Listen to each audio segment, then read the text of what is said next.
अब मैं आपको क्वेश्चन करवाने जा रही हूँ, क्वेश्चन नंबर 6।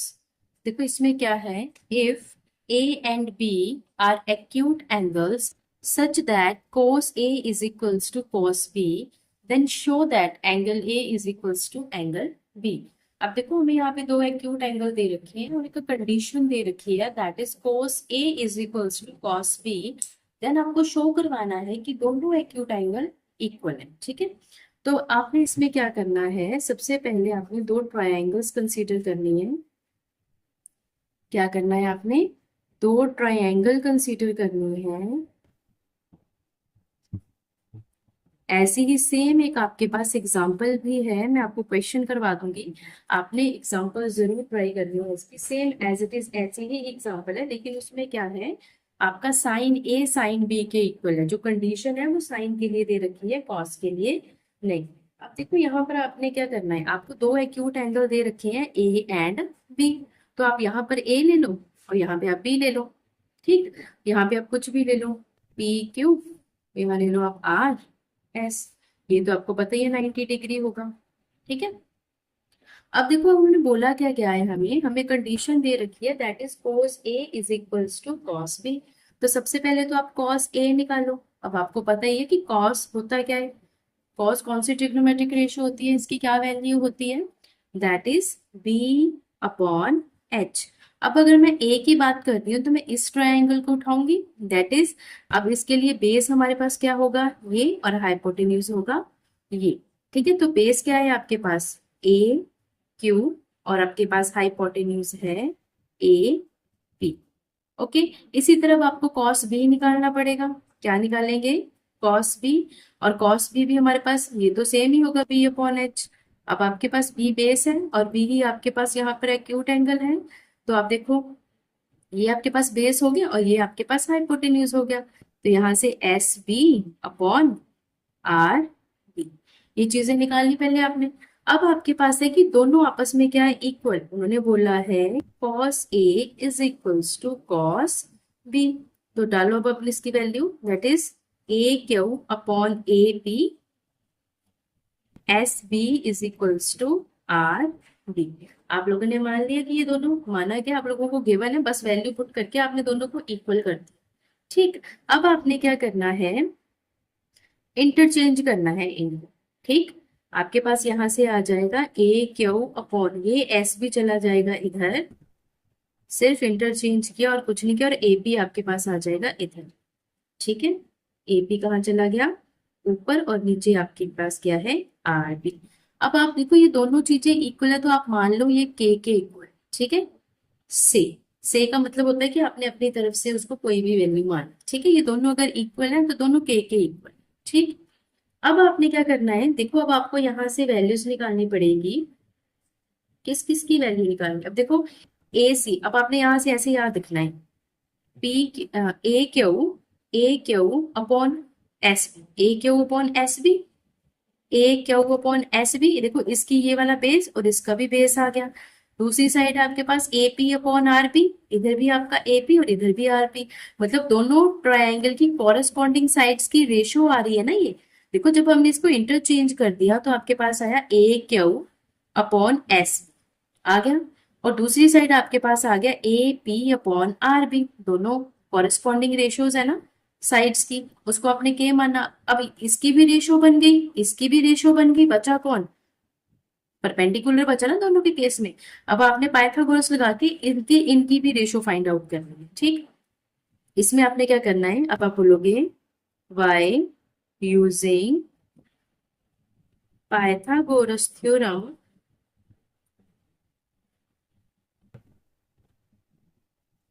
किसकी वैल्यू निकालनी है, पी क्यू की और आर एस की। पहले पी क्यू की निकालो। देखो पी क्यू की आप डायरेक्टली निकालोगे, सबसे पहले तो आप वही पाइथागोरस आपके पास क्या होती है, hypotenuse square is equals to base square plus perpendicular square, यही होती है ना। अब हाइपोटेन्यूज आपके पास क्या है, पी ए, इसका क्या कर दिया स्क्वायर, बेस कितना है आपके पास ए क्यू, इसका भी क्या कर दिया स्क्वायर, और परपेंडिकुलर क्या है पी क्यू। अब आपने इस पी क्यू की वैल्यू फाइंड आउट करनी है, तो आप इस पी क्यू को इधर ही रहने दो। ठीक है, ये इधर ही रह गया। अब ए, इस ए के को आप इधर ले आओ, क्या बन गया, P A square minus A Q square. यहां तक समझ में आया होगा आपको। अब यहां से अगर मैं पी क्यू की वैल्यू देखूंगी तो मेरे पास पी क्यू की वैल्यू क्या आ गई, देखो P Q square is equals to P A square minus A Q square. अब अगर मैं यहां से पी क्यू की वैल्यू निकालूंगी तो वो क्या बनेगी, under root P A square minus A Q square. यहां तक समझ में आया होगा आपको अच्छे से। ठीक है, देखो क्या किया, कुछ नहीं किया है। इस क्वेश्चन में थोड़ा सा लेंथी क्वेश्चन भी है और बच्चों को थोड़ा समझने में ये थोड़ा टफ भी लगता है, बट इतना टफ नहीं है ये। आपने सिर्फ देखा कि यहाँ पर जब मैंने इसको इंटरचेंज किया तो ये हमारे पास कॉरेस्पॉन्डिंग साइड्स की रेशो बन रही है, A Q upon S B, A Q upon S B and P A upon R B, इनकी रेशो के इक्वल आ रही है। तो जो अनदर साइड बच गई अब आपने उसकी रेशो निकाल लेनी है, पी क्यू की रेशो निकाल दी। अब यहाँ से पी क्यू की वैल्यू निकाल दी, अब आपने किसकी वैल्यू निकालनी है, आर एस की। अब आप यहाँ से आर एस की वैल्यू निकालो, देखो क्या बनेगा। अगर मैं इसके ऊपर पाइथागोरस अब मैं लगाऊंगी तो कैसे लगेगी, सेम आप लगाओ। क्या होती है आपके पास Pythagoras, hypotenuse square is equals to base square plus perpendicular square. Hypotenuse आपके पास है R B square is equals to base आपके पास है एस बी स्क्वायर और परपेंडिकुलर आपके पास है आर एस स्क्वायर। ठीक है, अब आपको पता है यहां से आपको किसकी वैल्यू चाहिए, आर एस की चाहिए, तो आप आर एस को रहने दो ऐसे ही। अब इस वाले टर्म को आप जब आप इधर लेके आओगे तो आपके पास आ जाएगा R B square minus S B square. ठीक है, इतना आ गया। तो यहां से आर एस क्या आ जाएगा, under root R B square minus S B square. तो ये आपके पास आ गया आर एस की वैल्यू। यहां तक आपको क्लियर हो गया होगा। अब देखो, अब हमने इन साइड्स को तो निकाल लिया लेकिन इनकी रेशो निकाल रहे थे ना, तब आपने अब इनकी रेशो निकालनी है। आप इन दोनों को डिवाइड करो, आप इनकी रेशो निकालोगे। ऊपर आ गया आपका पी क्यू, नीचे आपके पास आ गया आर एस। निकालो जरा इनकी। पी क्यू की वैल्यू आपके पास P A square minus A Q square divided by R S की वैल्यू क्या है आपके पास, R B square minus S B square. यहां तक समझ में आया। अब देखो नेक्स्ट क्या करना है।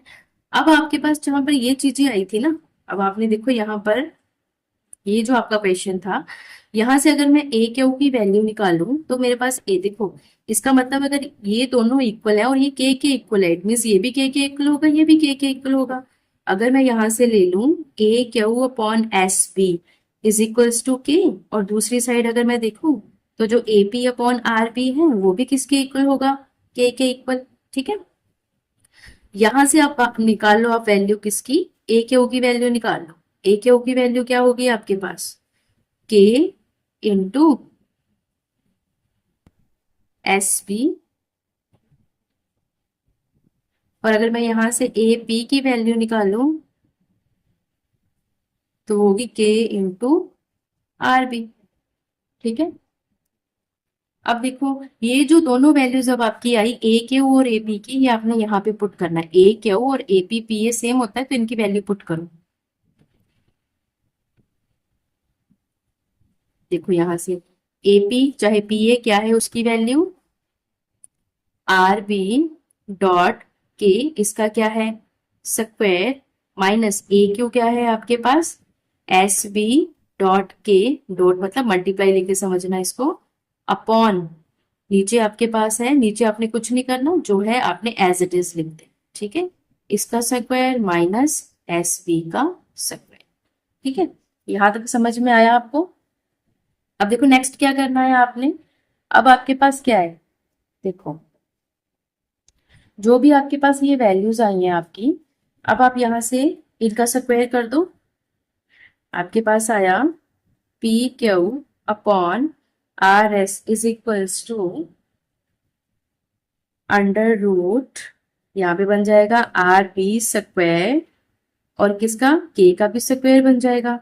यहां से भी आपका एस बी का स्क्वायर इंटू के का स्क्वायर बन जाएगा। डिवाइडेड बाय जो आपके पास नीचे है वो as it is, that is R B square minus S B square.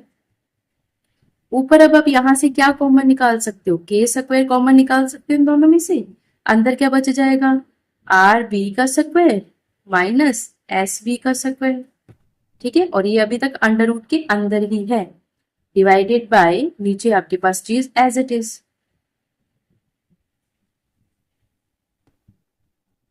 Okay, अब आपने क्या करना है, अब ये जब के स्क्वायर इस अंडर रूट से बाहर आएगा तो ये के आएगा। ठीक है, और यहां से क्या बन जाएगा, R B square minus S B square under the root divided by R B square minus S B square. ठीक है, अब ये दोनों सेम सेम हो गए, कैंसिल हो गया, तो ये किसके इक्वल आ गया, के। तो हमने यहां से देखा कि P Q upon R S की वैल्यू भी क्या आ गई हमारे पास, के आ गई। ठीक है, अब देखो यहाँ पर आपने जब पहले किया था तो आपके पास जो ट्रिग्नोमेट्रिक रेशियोज थी, दैट इज आपने देखा इनकी जो कॉरेस्पॉन्डिंग साइड्स है उन दो कॉरेस्पॉन्डिंग साइड्स की रेशियो हमारे पास के आ गई थी। फिर हमने उसकी थर्ड साइड्स की रेशियो निकाल के देखा तो वो भी हमारे पास के आ रही है। इट मीन्स इन तीनों की कॉरेस्पॉन्डिंग साइड्स, जो तीनों ही कॉरेस्पॉन्डिंग साइड्स है ये हमारे पास तीनों इक्वल है। अगर ये तीनों हमारे पास इक्वल है इसका मतलब होता है कि जो दोनों ट्राइंगल हमारे पास सिमिलर है। ठीक, अब आपके पास देखो यहां से क्या आया, आपने जब इसको सॉल्व करा तो आपके पास आया Q A upon S B is equals to A P upon R B is equals to P Q upon R S is equals to K. इसका मतलब ये हमारे पास तीनों साइड्स की कॉरेस्पॉन्डिंग, दोनों ट्राइंगल की कॉरेस्पॉन्डिंग साइड्स की जो रेशियो है वो सेम आ गई। इसका मतलब होता है कि ये ट्राइंगल्स हमारे पास, दोनों ट्राइंगल्स हमारे पास क्या है, सिमिलर हैं। जो हमने ये दो ट्राइंगल्स कंसीडर करी थी पी क्यू ए और आर एस बी, ये दोनों हमारे पास सिमिलर ट्राइंगल हो गई। और अगर आपके पास कोई भी ट्राइंगल सिमिलर हो तो उनके कॉरेस्पॉन्डिंग सारे एंगल्स भी क्या होते हैं, इक्वल होते हैं। तो अब यहाँ से क्या बोल दोगे कि अगर ये दो ट्राइंगल्स सिमिलर हैं, this implies angle A is equals to angle B. ठीक है, यही आपने इसको प्रूव करवाना था, तो ये आपका हो गया प्रूव्ड। ध्यान से देखो, ये क्वेश्चन थोड़ा सा लेंथी है और आई होप कि आपको यहाँ तक तो समझ में आया होगा मैंने क्या करवाया। और ये थोड़ा सा लेंथी है तो आपको थोड़ा सा टफ भी लगेगा। और एक बार आप इस क्वेश्चन को करिएगा उसके बाद आप सेम इसकी एग्जाम्पल को करना, तब आपको ये क्वेश्चन इजीली हो जाएगा। है इसमें कुछ नहीं है, मैं एक बार फिर से थोड़ा थोड़ा आपको करवा देती हूँ। आपको दो ट्राइंगल कंसीडर करनी है जिसमें आपको दो एक्यूट एंगल उठाने हैं ए और बी। देखो उसके बाद आपको जो गिवन कंडीशन दे रखी है सारा क्वेश्चन वहीं से स्टार्ट होता है। आपको दे रखा है cos A is equals to cos B, आपने cos A निकाला, आपने cos B निकाला, आपने दोनों को इक्वल कर दिया। वहां से कुछ नहीं करा, बस आपने इनकी साइड को इंटरचेंज करवा के आपने ये वाली चीज बोली इक्वल है और उसको मान लिया वो के इक्वल है। अब जो ये हमने साइड इंटरचेंज करी तो ये दो ट्राइंगल्स की कॉरेस्पॉन्डिंग साइड्स की रेशियो बन रही थी, that is Q A upon S B और P A upon R B. ये दोनों उनकी कॉरेस्पॉन्डिंग साइड थी जिनकी रेशियो इक्वल आ रही थी। अब यहां से आपने ए क्यू की वैल्यू निकाल लेनी है, मतलब ये अगर दोनों इक्वल और दोनों के इक्वल मीन्स ये भी के इक्वल होगा और ये भी के इक्वल होगा। अब आपने क्या करना है, बस यहाँ से ए क्यू की वैल्यू निकाल ली और यहाँ से इसको इसके इक्वल करके आपने ए पी की वैल्यू निकाल ली। अब आपने देखो ये दो कॉरेस्पॉन्डिंग साइड्स तो आपने देख ली, अब आपने थर्ड निकालनी है और उसको भी उनकी भी रेशियो फाइंड आउट करनी है। और थर्ड साइड आपको पता है हमें पाइथागोरस से निकालनी पड़ती है। फिर मैंने यहाँ पे पाइथागोरस लगाई दोनों पे, दोनों साइड्स को निकाल के उनकी रेशियो निकाल के जब मैंने देखा सारा कुछ सॉल्व करने के बाद ये भी मेरे पास किसके इक्वल आया, के इक्वल आया। इट मीन्स यहाँ से हमें पता चला कि ये सारी ट्राइंगल्स, दोनों ट्राइंगल्स की जो कॉरेस्पॉन्डिंग साइड्स है उनकी रेशियो इक्वल है। अगर टू ट्राइंगल्स की कॉरेस्पॉन्डिंग साइड्स की रेशियो इक्वल हो तो वो जो दो ट्राइंगल्स होती हैं वो सिमिलर ट्राइंगल्स होती हैं। और अगर ट्राइंगल सिमिलर है तो उनके जो कॉरेस्पॉन्डिंग एंगल्स होंगे वो भी इक्वल होंगे। इट मीन जो हमने एक्यूट एंगल कंसीडर करे थे वो भी आपके इक्वल, और इसमें हमने यही प्रूव करवाना था। ठीक है, आप इसको बार बार थोड़ा प्रैक्टिस कीजिएगा, अगर कुछ नहीं पता लगे तो मेरे को आप जरूर बताना। ओके, अब हमारा next question 7, if cot theta is equals to 7/8 evaluate these two questions। ठीक है, अब आपको देखो, आपको क्या दे रखा है, cot theta is equal to 7/8। अब आपके पास है कॉट थीटा। अब कॉट थीटा क्या होता है, पहली बात तो कॉट थीटा किसका रेसिप्रोकल होता है, हमारे पास tan का रेसिप्रोकल। ये भी छोटी छोटी चीजें आपको याद रखनी है कि जो हमारे पास कॉट थीटा होता है वो tan का रेसिप्रोकल होता है।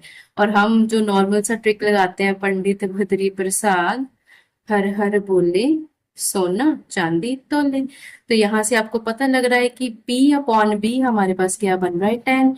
इट मीन्स हमारे पास tan थीटा क्या होता है, P/B। क्या होता है, P/B। अब जो कॉट है वो इसका रेसिप्रोकल है, अगर इसका रेसिप्रोकल है तो ये उल्टा हो जाएगा, दैट इज B ऊपर चला गया और P आपका आ गया नीचे। अब अगर हम यहाँ से देखें तो बेस, अब हमें क्वेश्चन में क्या देखा है, 7/8। क्वेश्चन में कॉट थीटा 7/8 के इक्वल, और वैसे हमारे पास जो कॉट थीटा की ट्रिग्नोमेट्रिक रेशियो वैल्यू होती है वो B/P होती है। इसका मतलब बेस हमारा 7 आ गया और परपेंडिकुलर हमारा 8 आ गया। अब हमने क्या करना है, डायग्राम बनानी है। देखो डायग्राम तभी बनेगी जब आपको ट्रिग्नोमेट्रिक रेशियो से पता चलेगा कि बेस क्या है और परपेंडिकुलर क्या है। अब आप यहां से ले लो ABC, this is your 90 degree. अब देखो बेस, बेस हमारे पास क्या है 7 और परपेंडिकुलर हमारे पास क्या है 8। अब आपको पता है ट्राइंगल की टू साइड्स हमें पता है, थर्ड साइड निकालेंगे बाय यूजिंग पाइथागोरस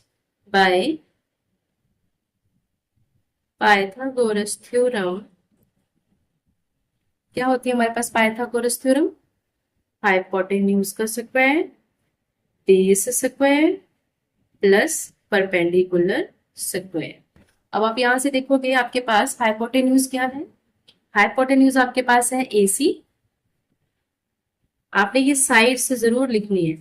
बेस आपके पास क्या है BC स्क्वायर और परपेंडिकुलर आपके पास क्या है A, इसका स्क्वायर। अब वैल्यूज पुट करें, AC आपको पता नहीं है क्या है, आपको इसको निकालना है।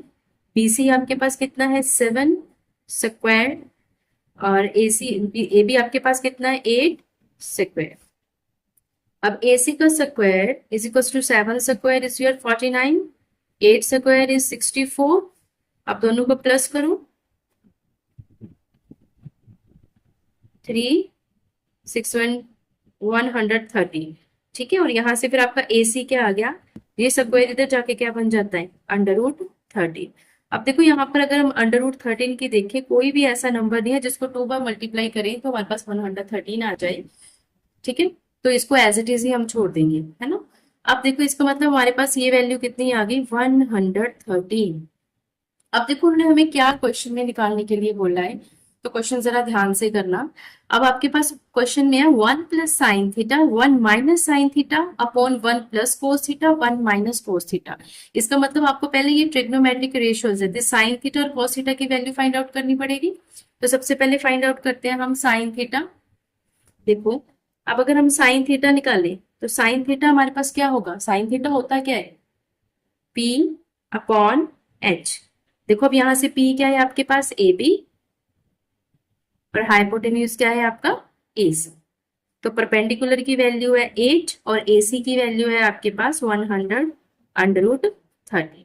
ठीक, इसी तरह अब आपने क्या निकालना है इसके साथ, और क्या चाहिए आपको cos θ चाहिए, और वो क्या होता है आपके पास बेस अपॉन हाइपोटेन्यूज। ठीक, अब बेस अगर हम यहां से देखेंगे तो बेस की वैल्यू हमारे पास क्या है BC और हाइपोटेन्यूज अगेन हमारे पास है AC। अब BC की वैल्यू आपके पास है 7 और AC की वैल्यू है √113। ओके, अब हम अपना क्वेश्चन सॉल्व करेंगे बिकॉज हमने sin θ और cos θ दोनों की वैल्यू फाइंड आउट करनी। चलो फर्स्ट इसका पार्ट करते हैं, वो हमारे पास है 1 + sin θ 1 - sin θ divided by 1 + cos θ and 1 - cos θ। अब आप यहाँ पर वैल्यूज पुट कर दो। देखो sin θ की वैल्यू क्या थी, अब यहाँ लिखोगे 1 + sin θ की वैल्यू है 8/113, 1 - sin θ की वैल्यू है 8/113 डिवाइडेड बाय 1 + cos θ की वैल्यू 7/√13 और यहाँ आ जाएगा 1 - 7/113। 13। देखो यहाँ पर आप स्टार्टिंग में भी फॉर्मूला लगा सकते हो और बाद में भी लगा सकते हो। मैं भी आपको एक फॉर्मूला बताती हूँ। देखो हमारे पास क्या होता है, एक फॉर्मूला होता है ना, ए प्लस बी, ए माइनस बी किसके इक्वल होता है ये, ए स्क्वायर माइनस बी स्क्वायर। अब यहाँ पे देखो 1 + sin θ 1 - sin θ। देखो यहाँ पर ए क्या है आपके पास 1, दोनों साइड सेम है, और बी भी क्या है sin θ सिर्फ आपके पास साइन का चेंज है। ए बी ये तो ये वाली चीजें आपकी सेम होती है, लेकिन सिर्फ साइन में डिफरेंस होता है, तो उस पे ये वाला फॉर्मूला लग जाता है। ठीक है, तो आपके पास जब यहाँ पे लगाओगे तो आपका बन जाएगा 1 square -8/√13 square divided by 1 square -7/113 square. यहां से देखो 7/113, 7/√113, और सिर्फ बीच में साइन का फर्क है, तो आपने ए स्क्वायर माइनस बी स्क्वायर का फॉर्मूला यहाँ पे लगाया। ठीक, अब इसको आगे सॉल्व करो आप, तो आपके पास 1 - 8। अब देखो इसका दोनों का स्क्वायर होगा, 8 का भी और 113 का भी, तो आप यहाँ पे लिखो 8 स्क्वायर, और नीचे आ जाएगा 100√113 का square divided by 1 - 7 square upon 113 का स्क्वायर।